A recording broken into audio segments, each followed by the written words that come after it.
tal, estimados amigos? Ya estamos aquí de vuelta en este nuevo año con el programa Mitos y Verdades de la Historia del Perú, agradeciendo siempre a BHTV de Cable Más, BES TV de BES Cable, Win Perú, La Abeja, Conectados TV y la Coordinadora Republicana, a quienes agradecemos la posibilidad de compartir este espacio de historia y cultura con ustedes. Soy Rafael Aita, Capitán Perú, y vamos a hablar de un acontecimiento muy importante que ha sucedido durante las celebraciones por el aniversario de Lima, porque por primera vez se ha hecho la representación de la llegada de un inca a Lima. Y muchos se preguntaron, ¿cómo es esto posible? ¿Cuándo es que un inca hizo su traslado y su entrada a Lima usando pues las investiduras imperiales de los incas? Y ya vamos a explicar esta historia, pero antes quiero que vean un corto video en donde se resume este pasacalle y donde podrán ver esta representación del histórico encuentro entre un inca y un virrey. Así que aquí vamos con el video.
Y bueno, aquí hemos visto en este video algunas imágenes, algunas tomas de la ceremonia que sorprendieron a propios y extraños, pues muchos se preguntaban en qué momento un inca se entrevistó con un virrey.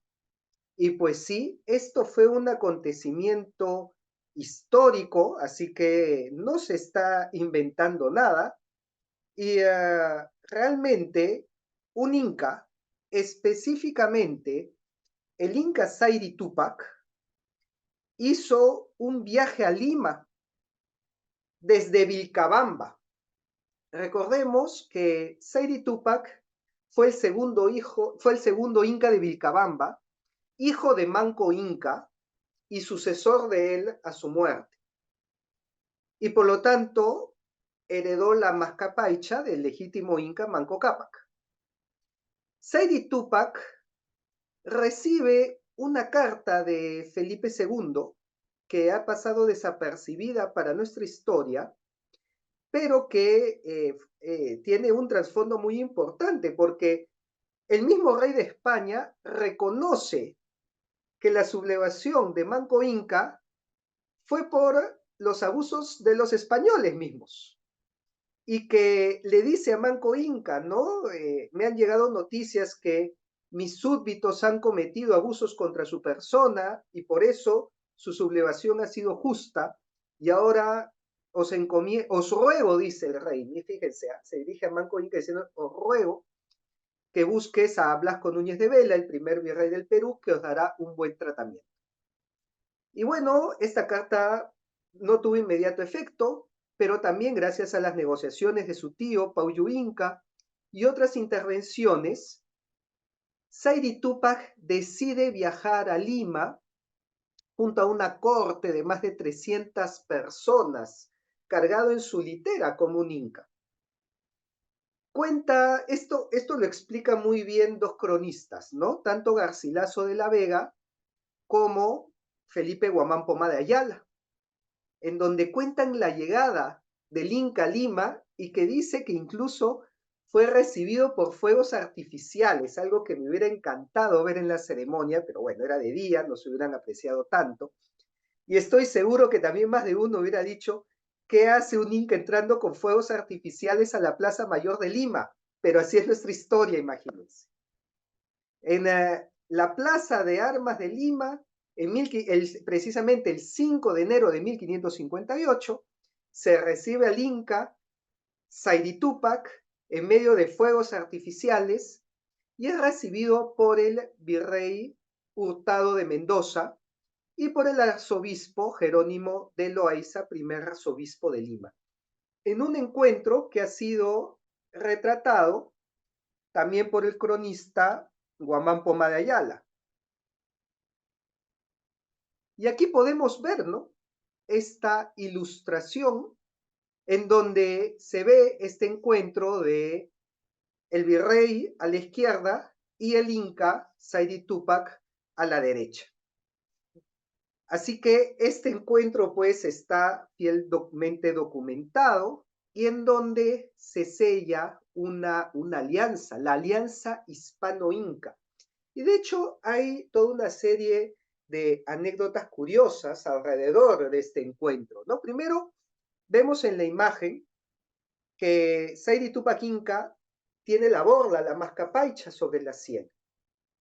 Pues se cuenta que a Saidi Tupac se le devolvió la mascapaicha, la borla del Inca que le habían quitado a Atahualpa, específicamente Miguel Astete, ¿no? Luego de las ceremonias, Miguel Astete le devuelve esta borla que había usado Atahualpa y se le entrega a Saidi Tupac en una especie de cierre del ciclo, ¿no? Porque un ciclo de violencia, un ciclo de agresión, de guerras, de muerte, que se inicia con este encuentro entre Pizarro y Atahualpa y que termina con la muerte de Atahualpa. Y bueno, para este entonces también Pizarro ya había muerto, entonces pues fue un encuentro tosco, ¿no? De un choque, pero que luego de todas las guerras y enfrentamientos, se daba este otro encuentro en donde, y ahora el representante del rey, que era Hurtado de Mendoza, se encontraba con el sucesor del Inca, Saidi Túpac, ya en concordia, ya en unión. Por eso me gustó mucho que la ceremonia termine con un baile de unión entre la corte del Inca y la corte del virrey, porque al final de cuentas eso somos, y esa es la esencia del Perú, y hasta se podría decir que es en este encuentro que nace el Perú, porque ya aquí es donde se sella esta alianza hispano-inca, y que se sella además con un matrimonio, porque la hija de Saidi Túpac es entregada en matrimonio a Martín García de Loyola, un hecho que también debería ser más conocido en nuestra historia y que de hecho está retratado en un icónico cuadro titulado, ¿no?, como el matrimonio de Beatriz Clara Coya, en donde precisamente eh, se muestran estas parejas. Existen varias versiones de este cuadro. La primera de ellas se encuentra en la iglesia de los jesuitas, en el Cusco. Y en base a ese cuadro original, se han hecho otras dos versiones. Una de ellas se encuentra en el Museo Pedro de Osma y es la que vamos a compartir a continuación. Esta de acá. Y la otra se encuentra en el Beaterio de Copacabana en el Rímac, ¿no? Y aquí precisamente lo vemos a Saidi Tupac, ¿no? El Inca que acaba de ser representado en este ingreso a Lima, que se encuentra arriba a la izquierda, ¿no? Esta familia inca que vemos arriba es precisamente Diego Sayri Túpac, ¿no? Se bautizó con el nombre de Diego. Y su hija, esta Beatriz Clara Coya, es entregada en matrimonio a este personaje que aparece también a la izquierda de Beatriz Clara Coya, llamado Martín García de Loyola, que era sobrino nieto de San Ignacio de Loyola. Y por eso es que este santo, fundador del orden jesuita, aparece arriba de la pareja. Y ellos dos tienen una hija, que es la que aparece al extremo derecho del cuadro, Ana Lorenza de Loyola Inca, quien se casa con Juan Enríquez de Borja, que la vemos al costado, ¿no? En la pareja de la derecha, que era descendiente de San Francisco de Borja. Y por eso también el santo jesuita aparece arriba de la pareja. Entonces, ¿qué es lo que vemos en este cuadro? Vemos la unión de casas nobles en matrimonio, ¿no? Gracias a este pacto, gracias a esta alianza que firma Sayri Túpac con el virrey. Y esta unión es muy significativa para lo que es las casas nobles del Perú, porque tenemos que la casa del Inca primero se une con la casa de Loyola y luego se une con la casa de Borja. Y estas no eran cualquier casa en España. La casa de Borja era la casa de los duques de Gandía, que además eran los famosos Borgia en Italia, ¿no? Este apellido Borja, que era español, cuando llega a Italia, se italianiza como Borgia y cuyo mayor representante es Rodrigo de Borgia, el Papa Alejandro VI. El famoso Papa Borgia era antepasado de San Francisco de Borja y de Juan Enríquez de Borja. Y al mismo tiempo, San Francisco de Borja, por parte de madre, Juana de Aragón y Guerra, Juana de Aragón era descendiente de la casa de Trastámara, que era de los reyes de Castilla y de Aragón, ¿no? De Isabel la Católica, de Fernando de Aragón, se remonta hasta Alfonso X el Sabio. Entonces, ¿qué es lo que nos quiere decir este cuadro? Lo que nos quiere decir este cuadro es que en un mismo árbol genealógico se unieron la casa del Inca con la casa de Loyola, con la casa de Borja y con la casa de Trastámara, en el mismo cuadro familiar.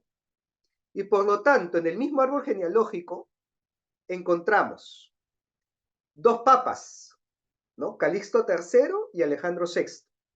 Dos santos, San Ignacio de Loyola y San Francisco de Borja. Los reyes de Castilla, los reyes de Aragón y los incas, en un mismo árbol genealógico. Y vamos, eso es lo que le dio el sustento político al Perú y su estabilidad basado pues en las panacas y los descendientes incas. Entonces, esta impresionante historia que no se nos suele contar nos muestra que los incas llegaron a unir a sus descendientes con las casas nobles más importantes de España, a través de este pacto que realiza Sayri Túpac. Ahora, Sayri Túpac estuvo contento con esta alianza. Bueno, Sayri Túpac recibe la encomienda de Yucay, Sayri Túpac recibe una pensión, se convierte en uno de los hombres más ricos del Perú. Sin embargo, comparado a la riqueza que tenían los incas, pues no era nada, ¿no? Y esto lo expresa cuando se le trae en una bandeja de plata todos los privilegios y las mercedes que le estaba entregando España, y él toma un fleco del mantel y le dice al virrey: mis antepasados eran dueños de toda esta mesa con todo lo que tiene, y usted me está entregando este fleco para sustentar a mí y a toda mi casa. Y sí, claro, obviamente lo que era todo el Tahuantinsuyo comparado con la encomienda de Yucay era pues el fleco de un mantel comparado a toda la mesa. Sin embargo, Saidi Tupac aceptó que esto era ya la realidad, era el devenir de los hechos, el virreinato del Perú era una realidad y que se había consolidado a través de incluso del apoyo de muchas etnias que habían ayudado a los españoles, como los huancas, los chancas, los chachapoyas, los huaylas, y que pues era inevitable tomar otro rumbo, así que no fue ningún traidor, no fue ningún vendido, sino más bien supo leer la política de su tiempo. Y dentro de la política de su tiempo, lo más conveniente para que sobreviva la casa del Inca es hacer lo que hizo Diego Saidi Tupac. Y por eso es que se le recuerda el día de hoy. Y por eso es que es importante saber que el Perú surge de esta alianza y surge como producto de un mestizaje, de una unión de sangres, de una unión de culturas que nos configura nuestra esencia a lo que somos el día de hoy. Y pues, qué mejor para recordar esta unión, este mestizaje, este sincretismo de sangre, de cultura que nos hace peruanos, que remontándonos hasta su origen, y que es el que vemos acá, este encuentro, esta imagen, que sella el pacto entre el virrey y el Inca. Y por eso es que muchos autores, como Peralta, como Ramón Mujica, nos mencionan que las alianzas fueron más importantes en el proceso de conquista que la misma fuerza. Y dentro de estas alianzas, la que selló definitivamente esta unión fue la que estamos viendo entre el Inca y el Virrey. Así que, pues espero que esta celebración se continúe realizando, que más peruanos podamos asistir, aprender de ella, que se convierta en una tradición y en un atractivo turístico, porque esto es algo también que es muy útil para todos los que visitan Lima, va a ser una nueva razón para estar en Lima durante sus fiestas y que al mismo tiempo nos enseñe de la historia de cómo nació nuestro Perú y de que tengamos en cuenta que fueron más las alianzas, los pactos, que primó por encima de la fuerza y de la imposición, también para unirnos más nosotros como peruanos. Así que espero que saquemos lección de esta historia, que conozcamos mejor nuestras raíces, nuestra unión hispano-andina, y con ese mensaje me despido y los saludo hasta la próxima semana que nos volvamos a ver. Muchísimas gracias.